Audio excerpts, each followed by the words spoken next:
C'est quand même 20% des facteurs et factrices des Hauts-de-Seine qui sont en grève depuis 6 mois en continu.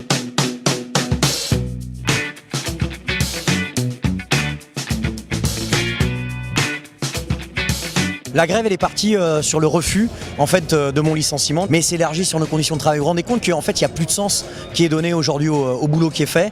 Le but, c'est pas de faire du lien social, c'est pas de faire du service public. Le but, c'est de veiller sur mes parents 6 minutes, 2 jours, 4 jours, 5 jours sur 7 contre monnaie sonnante et trébuchante. Ce temps-là, il y a 15 ans, on disait que c'était le temps qu'on passait au lien social, c'était du temps parasite. Aujourd'hui, ils en fait du temps marchand. On veut casser cette logique-là, c'est-à-dire qu'on a une logique de privatisation.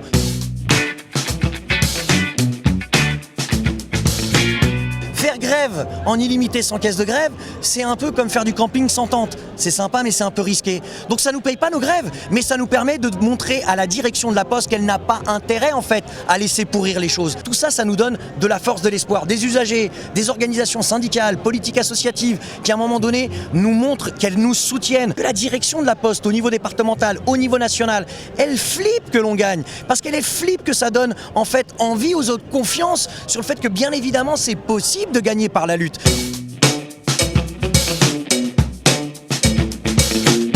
On se rend compte que ce qu'on va dans le privé, c'est la fermeture de Ford, alors qu'on a subventionné cette entreprise année après année. C'est des diminutions de postes dans la fonction publique. C'est dans nos services publics aujourd'hui qui ont été privatisés, comme France Télécom et La Poste. On voit que c'est un non-sens. Ou pire encore, vis-à-vis de la SNCF, lorsqu'on voit ce qui se passe en Grande-Bretagne, on veut aller dans cette logique-là. Donc il y a besoin d'un tous ensemble. Aujourd'hui, les McDo à Marseille, on a vu à Saint-Étienne-du-Rouvray où c'est parti sur une grève de la faim. On voit Pinel à Amiens. Il y a des gens qui se battent, il y a des gens qui bagarrent, il y a des gens qui sont déterminés parce qu'ils n'ont pas d'autre choix. Ce qui se passe au niveau des étudiants, des lycéens, en fait la logique elle est la même.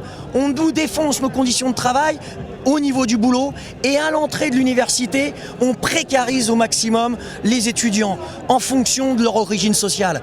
Ce qu'on voit aujourd'hui dans les hôpitaux psychiatriques, il faut que tout ça se regroupe. C'est la même logique, nous faire travailler plus, casser le service public pour en réalité faire en sorte que ce soit qu'une petite minorité qui tire son épingle du jeu. Les jeunes dans